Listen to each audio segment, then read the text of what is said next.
We got interrupted, and I don't know what happened. I'm guessing my internet shut off. It's Derek's fault. Anna stopped watching Netflix. Yeah, I don't know what happened. Sorry, guys. I think we were in the middle of... I was talking about President Trump. Oh, man, we were about to get real up in here. We were super real. I'm sorry, guys. So we're just going to start where we left off, and I guess I'll combine the videos. So if you commented on the last video, you might want to comment again. Sorry. Anyways, yeah, we were talking about how your planes got shut down because of President Trump's travel ban, and I was just curious on how that affected. Yeah, so I was back to story time with Ted. This is a fun fact about Ted. Spoiler, I am banned from the country of Turkey. Hey, congrats. Yeah, how many people can say they're banned from a country? Not me, sir. You're not banned from a country. That I'm aware of. Yeah, I am. So the weekend that President Trump announced that his first travel ban was the weekend that I flew to Turkey, where I was going to meet some lovely people that I met in Paris.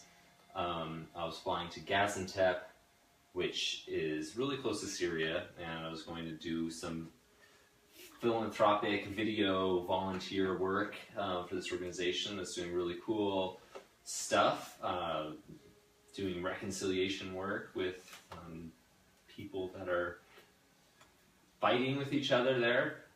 So I was really excited about it, but yeah, I had a layover in Istanbul, and I was supposed to I had a connecting flight, and there wasn't enough time for me to get to my connecting flight, so I asked for help, which was a bad idea because the help responded with, "Why are you going to Gaziantep?" and started interrogating me.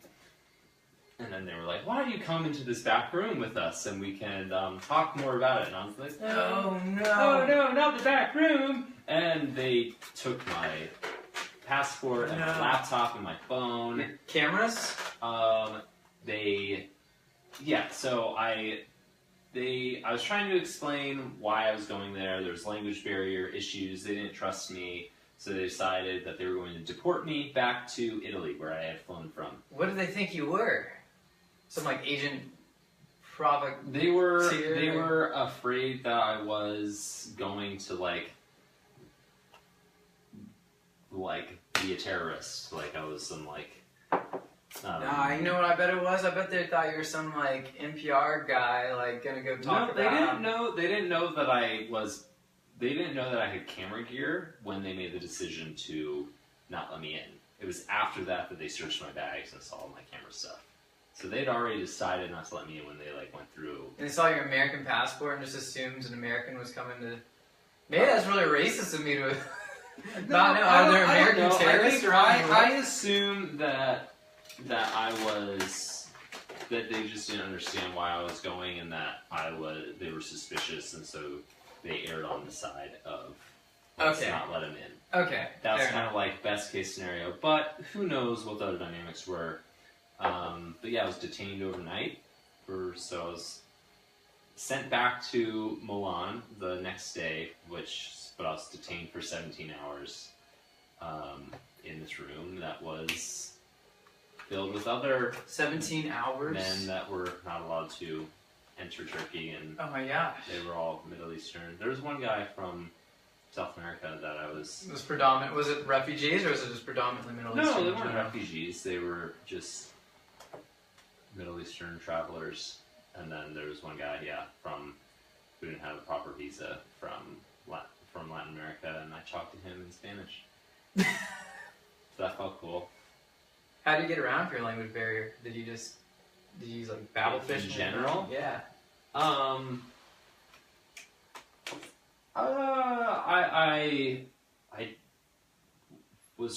I tried to hang out with locals that spoke English, and those were like my main connections in most places. But yeah, I learned some phrases that it's good to learn, like how to say hello and thank you and excuse me, in like the local language. And so I learned those phrases, and yeah, English gets you pretty far, but in Latin Europe, there's a lot of similar. I understand some Spanish, and there's a lot of like parallels with Spanish and French and Italian. So you just use your phone and do like Google Translate or anything like that? Yeah, I would use that quite a bit, but. Did you have difficulties? Was it fairly easy to navigate your way around Europe? Europe's pretty easy to navigate, yeah. Philippines is a different monster. Philippines is English speaking. English is their second language. It was like their second official language. Okay. All the signage is in English. Oh, So it's easy to figure out. It's the infrastructure isn't there, so it's that aspect is difficult to navigate around. But I went to pretty developed countries, so including like Hong Kong and Japan, which have a lot of English, along with like Chinese and Japanese. What was we were talking about earlier how you're getting culture shocked by each like place that you went to, sort of like that was the most difficult thing to prepare for. What was the biggest culture shock you received? Like the biggest like I'm not in Kansas anymore moment.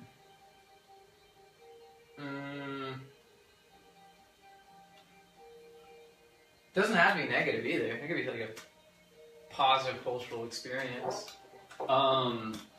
Okay. In the Philippines, they love karaoke.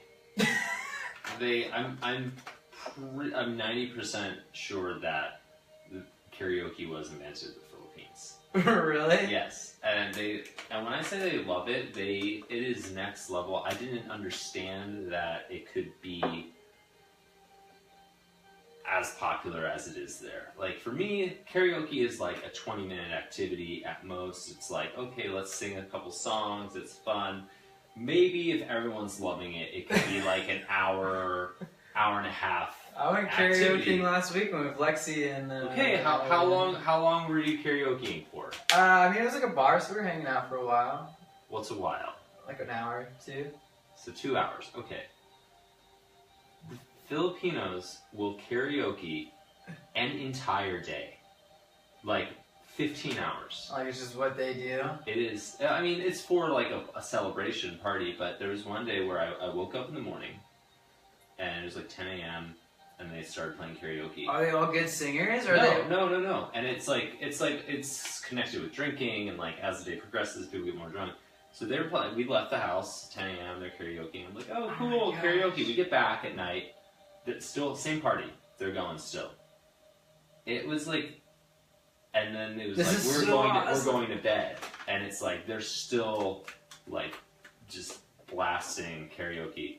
So pro tip for traveling: bring earplugs, which is like very crucial in a lot of scenarios. So I had earplugs, so I slept okay. But and then it was like I think they were going until like 5 in the morning.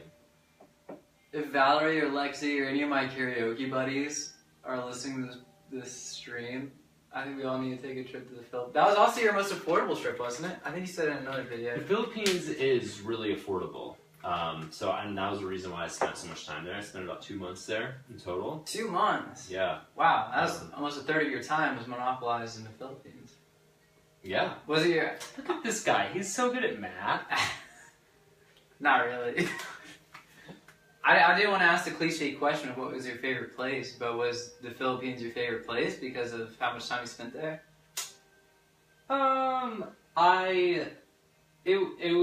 There was a lot of really great stuff about the Philippines. Like I love the people and the culture, and it's like so much hospitality, and the beaches are absolutely breathtaking and incredible. Yeah, exactly. And I had a lot of connections there, and a lot of connections to organizations, and I was able to like help out people, and like there's people that could use my video skills, so I like shot some stuff for them. So all of those things like kept me there longer. But for me to say it's like my favorite country, I feel like would be an overstatement. I don't know if I could pick a favorite country because there was really amazing aspects of all the places I went. Which is really why I didn't want to ask a question, because I expected a similar response as like you said, you were overwhelmed by how much you're experiencing from all the different places. So for you, I know like an amazing place isn't just beauty alone or like the party and social aspect alone or whatever. It's like the experiences you take with it. So I knew it wouldn't be easy for you just to be like, this place is cool. Yeah. Well, on the similar topic of stories, I really want to ask you, like, what was your most chaotic, craziest night or like adventure, like sketchiest moment you had? Like, what's just something that would... Well, those are all like kind of different, but sketchiest moment, I was actually going to like propose, one of the best questions that someone has asked me is who like that I met in this trip was like the worst person that I met. And at first I was like, no, I didn't meet anybody. And I was like, wait, there's one guy who is the worst. I won't name him, so like we'll call him Aaron because his name's Aaron. So is he in the videos at all? Maybe you shouldn't say. No, actually he's not. He didn't make. Okay, he's not in the channel. No, I didn't include him. He's that bad, huh? So this dude, I actually met him on couch surfing before I left the United States. And I met him because he reached out to me because he was a musician and he was doing this project where he was traveling around Europe, playing music and giving the proceeds to different organizations that were aiding the refugee crisis, and he was also volunteering with those organizations along the way. I was like, oh, that sounds really cool. I'm like have a similar heart for that issue, and it would be great to do some sort of collaboration. We were supposed to meet up in Paris. That's why I went to Paris after Spain, because I was like, okay, this guy's supposed to be here. We're supposed to meet up. I like bought the tickets, and then he's like, oh, I'm actually leaving Paris. Bye, I'm going to Greece. I'm like, whatever, I'm going to Paris still. Paris was great. Then I travel around some more. I'm in Italy after I get deported from Turkey, so I'm back in Milan trying to figure out my life. And this after you're banned from a country, right? And then Aaron messages me, and he's like, "Hey, I'm in Greece still. I'm in Athens. You really need to come because there's just like some really awesome stuff going on with these refugees. Like, he was telling me this story about how he was volunteering and teaching. He's part of this, helping this organization that's teaching refugees how to use music to do. That's awesome. Yeah, to like that's a great story. To do like a recovery from trauma, like trauma therapy through music. And I was like, oh, what a beautiful story. That's like exactly the type of stuff I'm looking for. Sell that to NPR. Yeah, I will be there. I'll come. And he's like not super great about like communicating, but I'm like, whatever, like he started getting better when I was like, okay, I'm coming, and we like made plans for where we were going to meet up, and I fly to Athens. I take a train into the city and meet him at this train station, and he approaches me, and we're like chatting, and he's kind of like a super eccentric guy. He's from Wales, and he's like UK.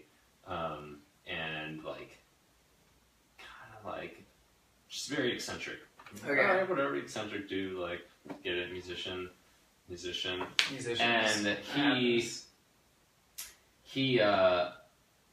he like stops. He's like, oh, I'm sorry, I'm just like really stoned right now. And I was just like, oh, great. And then he's like, oh, we can go drop your stuff off at this hostel. A bunch of my friends have stayed there. It's great. It's $5 a night. All your gear? Yeah, I'm like, oh, okay. And so we go, and this hostel is the sketchiest hostel I've ever seen. And I walk in, and there's no like most hostels will have lockers for your stuff that you can like put in and put a padlock on, and at least it's safe. But this place did not have that. They barely had, like, the lock on the door was not secure. And I'm just like, I go in the room, I stand there, I'm like, I should not stay here. But I was trying to run through the scenarios in my head of how I wouldn't offend this guy or like potentially ruin this whole story. Oh no! That I was like, You're still gunning for the story. I'm still gunning for the story, so I'm like, all right, whatever. I'm gonna bring my like camera and stuff with me, but I'll leave my bag here, and it doesn't look like super valuable. Like you can't tell that there's a laptop and like all this audio equipment in there. It just looks like a travel backpack. So all right, whatever. I'll leave it here. Hope for the best. Then he proceeds to take me to this area of town. He's like, oh, I want to show you something. And we're going, and we walk past this, like, there's like these police people, and we walk past this, like, part of this corner, and then he's like, okay, so now the police can't come here. I'm like, what do you mean? He's like, oh, if the police come here, they'll get attacked. Like, this part of the city is, like, is controlled by anarchists, and he's so excited. And I'm like, oh. And I like have my anarchists? Yeah, and I'm like have my camera set with me, and I'm like, I'm not filming. I'm like, you should be filming. But then I was like, oh, it's like, how do they feel about cameras? And he's like, oh, I mean, maybe if you ask them permission, but I don't know. I'm like, okay, I'm not gonna take my camera out. I'm just going to. You can bust out the GoPro. I'm just gonna roll with this. But I wasn't focused on vlogging at that point. I was focused on survival. Like, this is like sketchy, you know? Yeah. I have no. You got the reds, you got the sirens. Yeah. I was like very like, okay, I need to be like on my game. I don't have any contacts in Athens other than this dude. Oh my god. So I was just like, okay. Where is he taking you? He's taking me to this square that's like the center of like this anarchist movement. And we like sat down, went to this cafe and had coffee, and he's like going on and on about, you know how like stoned people have like really like crazy ideas about society, and they like go on these. Oh, we're back live again. Right after my I'm trying to change my internet, and I can't do that right now. I'm sorry, guys. We're sitting here talking about how Ted is literally in the middle of the story where he's in the middle of an anarchist movement in Athens, Italy. It keeps cutting off on these like great moments. Yeah, and Brandon's texting me. He's like, dude, what's going on with the feed? I'm sorry, but the feed's back, so this one hasn't been cut off. Technically, we're still going. Anyways, we're in the middle of a story about anarchists in Italy. No, we're in Athens. Athens. Wait, Athens is where? It's in Italy, right? Greece. Oh, so close. So many ignorant Americans here. Oh, that's embarrassing. Oh, God. It's the capital of Greece, actually. I'm drinking wine, guys, so it's Wine Wednesday, so just ignore that comment. Please continue. No, please just talk. So my only contact in Athens has brought me to the center of the anarchist movement there. Backstory on Athens, it has really suffered through financial crisis. It's still in turmoil, like hyperinflation, and I mean, they're on the euro, but there's just like, it's just really, they've been bailed out, but their economy is wrecked still, and so there's a lot of poverty. Yeah, I remember that from like back in like 2008. Yeah, and so they haven't recovered still. They and there's a ton of corruption within the government officials stealing tax dollars, and so people stop paying taxes because they don't trust the government, so then the government's not functioning because there's no money for the government to function because the people don't trust the government. And so it's this like whole nasty cycle, and so there's this whole anarchist movement that's like, F the government, we're going to do it ourselves. And this guy was like really excited about it, going on this. But he's from the UK. He's from Wales. Right. And so, but he's just like kind of anarchist tourist and going on this anarchist tourist diatribe about how amazing this anarchist movement is, and how the answer to solving global poverty is through microeconomies, and we just need to give these impoverished people a chance by letting them recycle plastic. and how they'll be so proud to have this like job of recycling plastic. And I'm just sitting there like, bro, I don't think that these people are fleeing their war-torn countries because they want to come and recycle plastic and be proud of that. Like, man. they are professionals and like. No offense if I have any fans that are anarchists, but yeah, that sounds like. Well, so this guy, the Aaron guy, is not an anarchist. He's just an anarchist fanboy. Right. So he's there, super excited about this anarchist movement, and I'm like, this is wild, man. And I'm like, and he's like, this is why I wanted you to come, and I'm like, this is not why. So he made up this. Wait, so was the story about the music and the refugees complete lies? I don't think it was complete lies. I think it was happening, but I don't think he was as involved with this organization as he claimed he was. He just knew that was a story to get you, and he was trying to get you to report on a different story. Yeah. And so, fast forward, I did meet some refugees. So what is cool about the anarchists in Greece is that they are taking care of refugees. Oh, well, hey. Yeah, so, and maybe you should consider being an anarchist. There are a lot of like, Greece is like a big corridor for where refugees are coming through because it's so close to the Middle East. Mediterranean. Yeah. And so I did meet some refugees that night, but it was just like, I was just super sketched out the whole time, and fast forward, I go sleep in the hostel, clutching my camera bag. What did did you meet any other anarchists? I did, but not through him. How many anarchists are there? There's a lot of anarchists in Greece. Yeah, it's like a whole thing.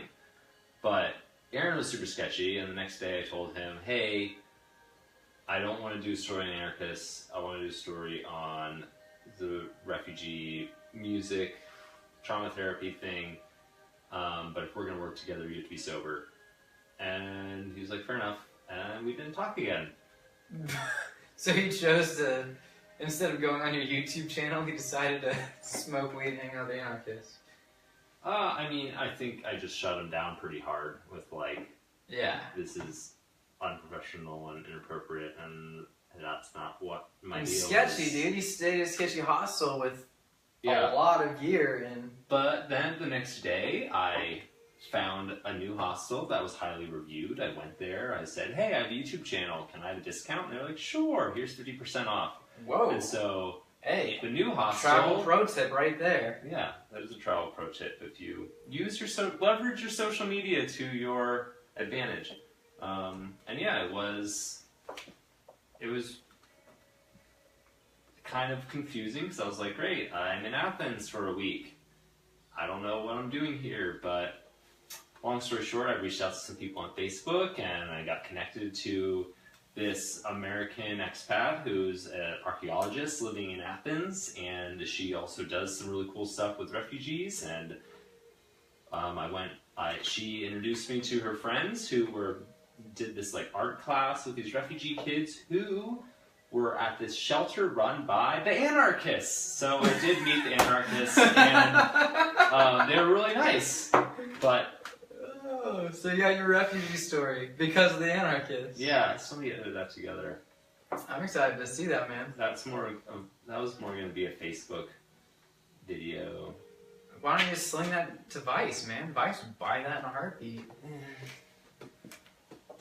Yeah, I don't really have the full story there, and it's a little late. And you got your contacts. Yeah. Whatever. They don't want to hear business stuff. I didn't really, capitalize on that thing. I was overwhelmed. It was a hard thing. Like, I felt like I wasn't capitalizing on all these, like, moments, because I was just like... Yeah. It was overload. Which is why you're moving so fast. And yeah, it was overload, so but your channel's sick! I mean, we're gonna give you promo afterwards, but every video you have is just like... I get why your whole brain was like, I've absorbed so much, I don't know if I can keep... It is insane. I think I made too many videos. Like...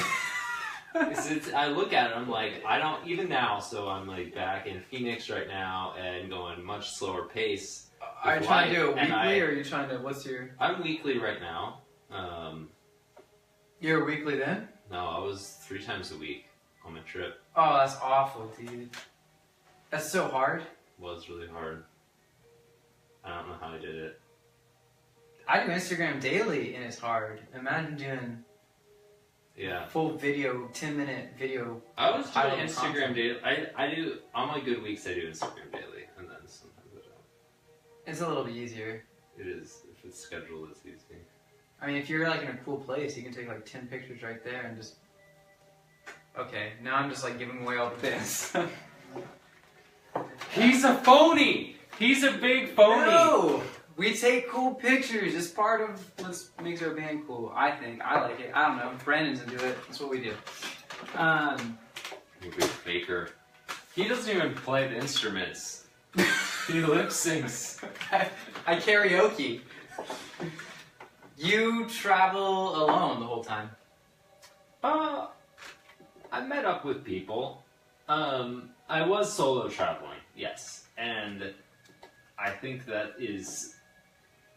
Originally, when I was planning the trip, I wanted to go on it with friends. And I had some like partners on this project.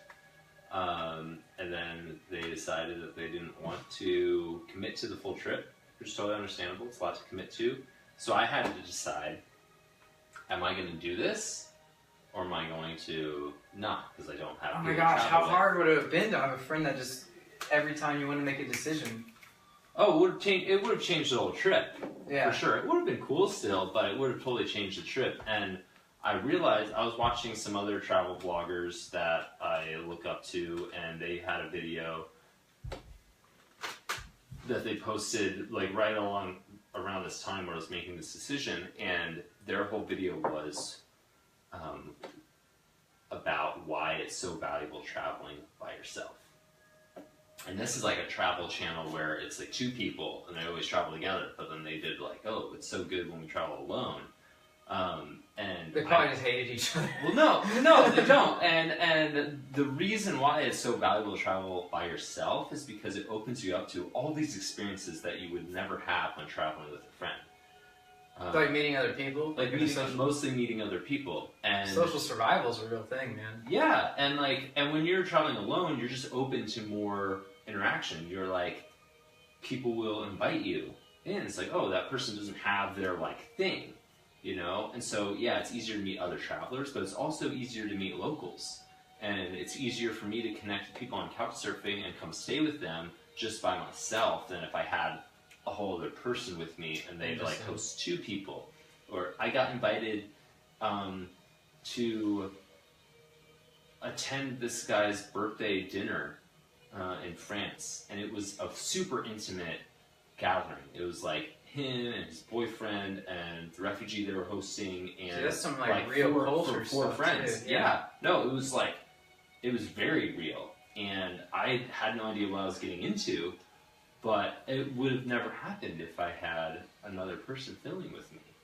And so it was just this like... That's interesting. It was so many beautiful moments like that are so intimate, and that just wouldn't have happened if I was with another person. And so yeah, it was great. There was moments of real loneliness, and it was really hard. But then... I was just about to ask, does it get lonely? I mean, I'm super extroverted, and I love being around people all the time, and so... It's really difficult when I don't have that, and it would drive me to go make friends, but man, it's hard. Like, I'm used to, like, I'm a people person. I like people like that who know me, and I like knowing others. And so even when you're making friends, if you know someone for 3 days, you only know them for 3 days, you know? Like, you can't, it takes time to have, like, really deep relationship. And so I missed that, and, but I did meet up with friends a couple times throughout my trip from back home. They would come meet up with me. I met with some friends in Japan. Oh, that's cool. And then I met up with some friends met up with a friend in Amsterdam, and then some friends in the UK. Did that kind of ward off some of the homesickness that you're having, or? Yeah, momentarily for sure it did. It helped, but it was kind of sporadic. Yeah. Was homesickness even a factor for you wanting to leave, or was it? We already talked about why you did leave, but yeah, was there ever this desire to like? Did you ever miss Arizona? Yeah, I did miss Arizona. Honestly, I didn't miss Arizona. I missed Arizona most after I got back to the United States because I didn't go back to Arizona for like a month Oh, because you went to New York. I went to New York, and I went to Colorado, and I was in New York, and like there's actually this moment where I was in the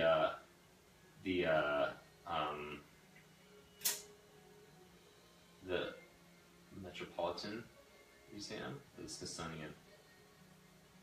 Smithsonian's Museum of Natural Sciences? I'm not cultured, sir. I was in a museum in New York, and there's this like section where they have all these different like landscape like scenes with like stuffed animals and stuff, and there's this whole scene of the Grand Canyon, and I'm like, oh, I really miss the desert. I miss Arizona. It was like that was a really like aching moment of like, wow, I like really care about this place. Arizona's special. And but honestly, like it wasn't homesickness that drove me to want to stop as much as it was. I was like burnt out, and I missed people more than I missed this city, I would say. Yeah. But Arizona's definitely always home, and I need to make some more vlogs about Phoenix because I haven't done justice to this place. I asked almost all my guests this, actually. I've asked pretty much every guest like their thoughts on Phoenix, like if they love it or not. And it really is almost unanimously a tumultuous relationship. Because I talked to like Hiram last week, and he like left Virginia to come to Phoenix, and it was like a matter of survival, like psychologically for him. And like I don't think he particularly loves Arizona, but he does see it as a place of like comfort and safety. And then like talked to Lexi 2 weeks back, and she traveled like I did her whole life, like grew up in different cities.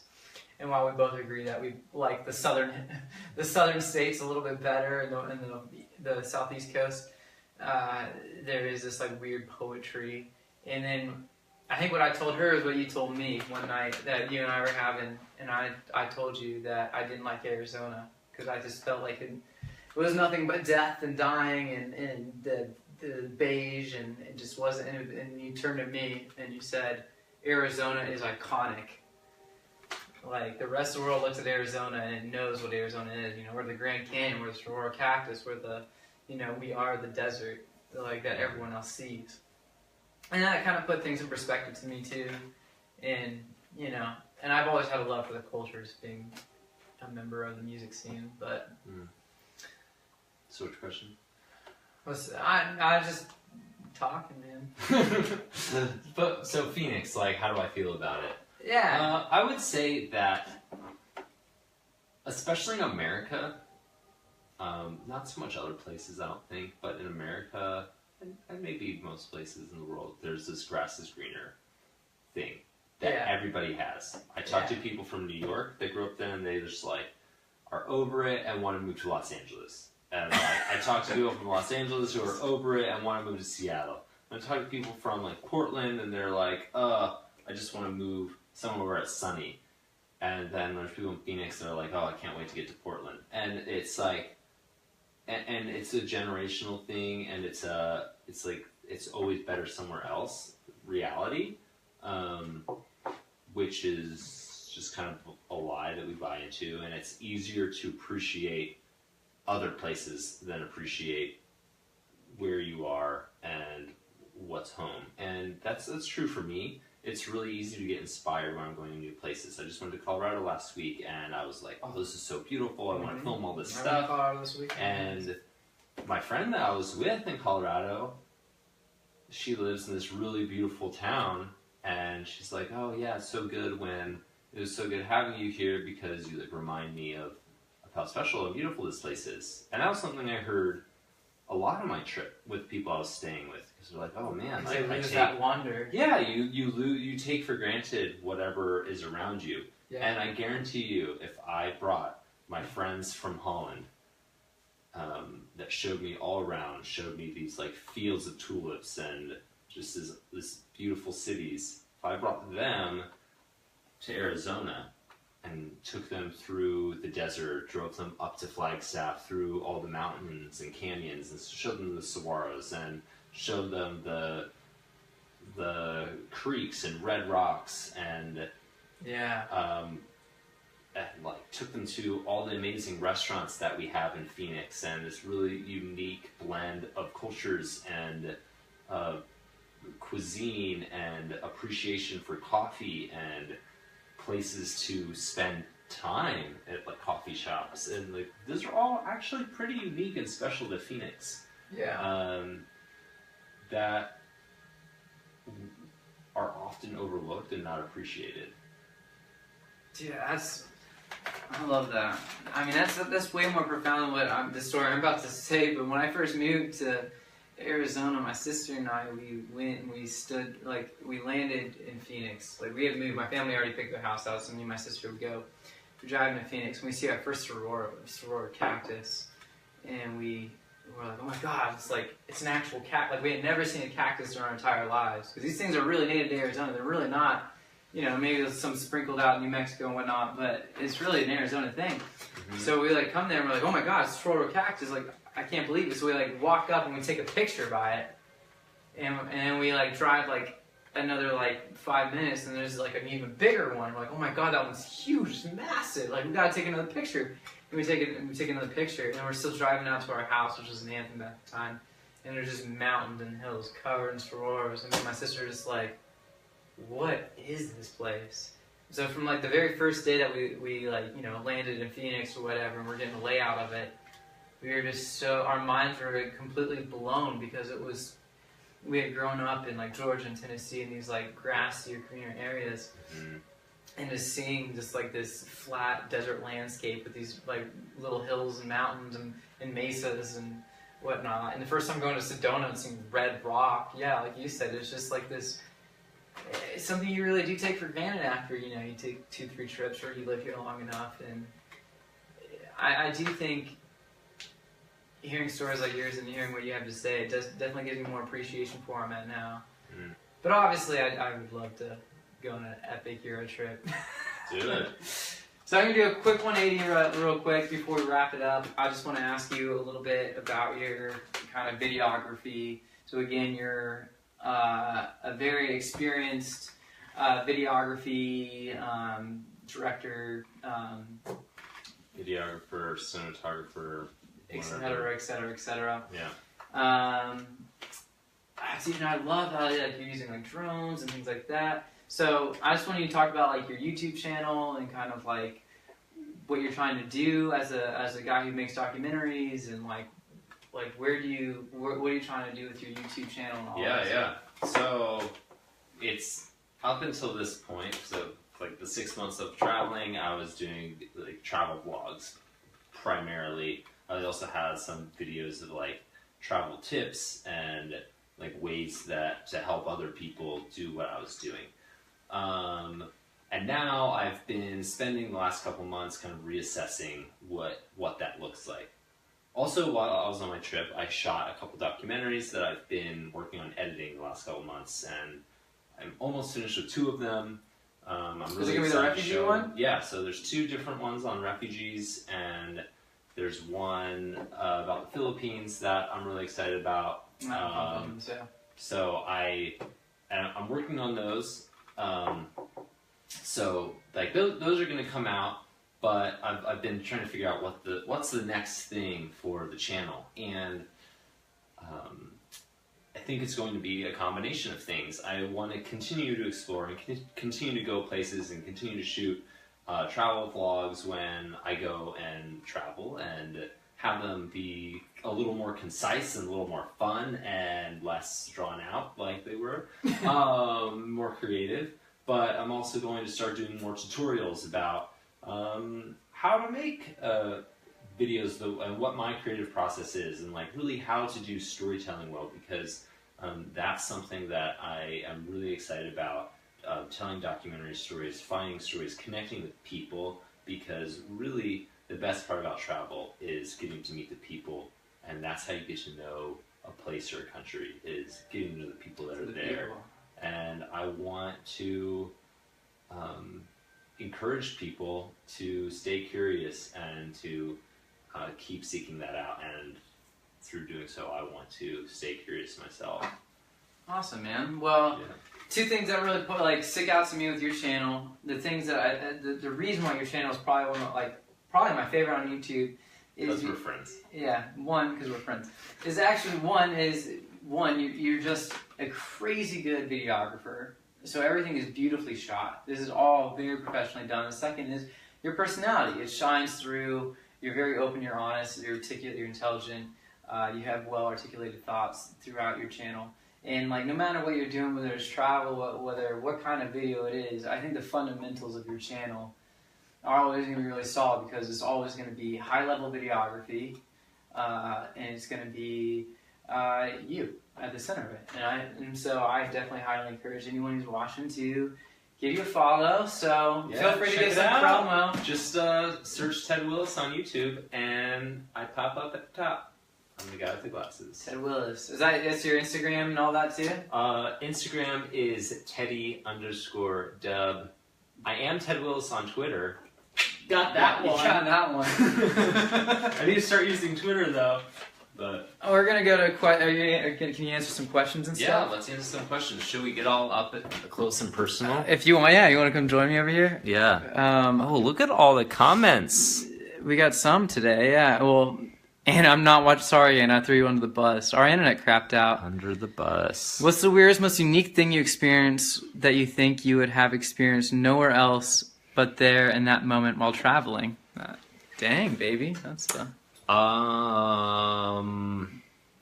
Let's see. Weirdest, most unique thing. Trying to go to sleep to the sounds of a 15-hour-long karaoke party next door can only happen in the Philippines. Absolutely. Or if you come party with me and Lexi.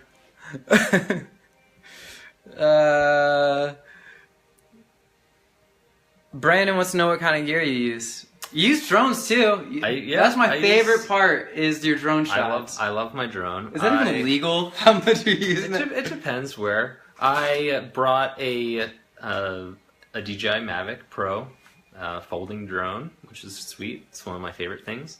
And my main camera I shot on is a Panasonic GH4. I also had a GoPro.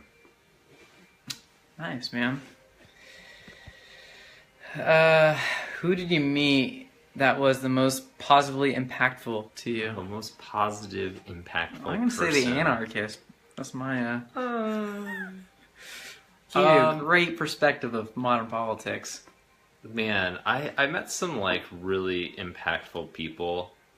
So it's really difficult to say the most impactful, but one of my now really close friends, his name's John Tulio. He's a Filipino American who moved back to the Philippines, and he's the biggest reason that I returned to the Philippines after I left. And I got to hang out with him and help film some stuff at a sports camp that he organizes called N2L. And the whole deal with the sports camp is that they use basketball to connect with local kids and give out scholarships and teach leadership skills to raise up leaders in these impoverished communities. Is that on the channel or is that going to be a documentary? That is... both. It is on the channel now. All my stuff in the Philippines, you'll see John pop up. He's the guy who took me to see this beautiful waterfall, and then he's in all the stuff with the basketball players in the Philippines. So my favorite Philippines episode was one where this girl took you on top of a roof, and you're overlooking the city that's by the river. And that was Hong Kong. That was okay. My bad. But that was a really cool episode. My ignorance is just totally shining. Oh gosh. I don't travel, guys. You travel more. Bridget G. Hey, Bridget. I wonder if she's still watching. I don't know, but hello, Bridget. She's had some fun adventures lately. She has. American Standard Dudes. It's a local band. Yo, what up? Hello, guys. A bunch of their band members went to my high school. I've invited them on the show if they can get my old high school buddies. Tyler Norris gave a face with no mouth. Oh, I'm not sure what that means. I don't know how to make that face. Thanks, Tyler. That's my emotion. It's actually my double chin face. It's my emotional thought, exactly. And unless you're on a college town on a Saturday night. Oh, karaoke. Oh. Oh, no, don't block her. Yeah. My phone just spazzed out. Oh, Nick was... Okay, so my band's been working on editing videos and things like that. Mm-hmm. Yeah. I edit Adobe Premiere. And I'm going to start making some editing tutorials. Really? Mm-hmm. I think so. Hi, Katie. You just commented, and we're on your comment. Where was your favorite place to be? That's hard. It's hard to pick. It's hard to pick a favorite. It's hard to pick a favorite for sure. Philippines. You spent the longest time. I spent a lot of time in Philippines, and I feel like one of my most favorite days of vlogging was in Hong Kong. Really? Yeah. You talked about how you wanted to stay in places longer, but you didn't because you felt the need to consume more. Mm-hmm. So if you were to like chill out and just be in one place, longer, would it be Hong Kong? Like the culture, the people, the No, I spent enough time in Hong Kong actually. It was great, but 8 days is plenty for Hong Kong. I would love to spend more time in Italy. Dude, Italy is one of those places that you could just... There's so much there. Yeah. I'm a huge history buff, even though I'm super ignorant, as we've just now discovered. I'm a huge history buff. I just don't remember any of it. Where apparently Athens is. Oh, that's bad. I shouldn't have even said that again. No, I'm a huge history buff. They got beautiful beaches, they got skiing, and they got boatloads of wine. Oh, yeah. Italy. It does. I was only in northern Italy. I want to go to southern Italy. I didn't even go to Rome or anything. Really? It's like Vatican or... Mm-mm. I just went to Florence and Bologna and Milan, and then back to Milan. Spent a lot of time in Milan. Milan? Isn't that like the fashion capital? It is. Were people like more attractive in Milan than they were? They were more fashionable. But they weren't particularly more... No? More than what? Phoenicians. There's attractive Phoenicians. I'm not going to disagree. You are all I would say super lovely. There's a lot of butter lovers in the southern United States. But that reminds me of the story of when you went to Georgia. Was it Georgia? No, you went to like a southern state for work. And you like went to like a southern restaurant and you're like, everything is fried. Yeah, I think it was Nashville. Nashville. We went to like a southern cooking restaurant. Yeah. Yeah, we like fried food. Southern food's good. It's tasty. It's very tasty. It's terrible for your heart and arteries, but in lifespan. But anyways, I think that's all the questions. All right. If you guys do have any more questions, you can leave them. We'll answer them throughout the week. I should probably look at the first video because we got cut off halfway through this one. But we'll just, I'll figure it out. I'm sorry that happened. My internet sucks apparently. Screw Cox. I don't know. Bye, Ted. Bye. Bye. Bye.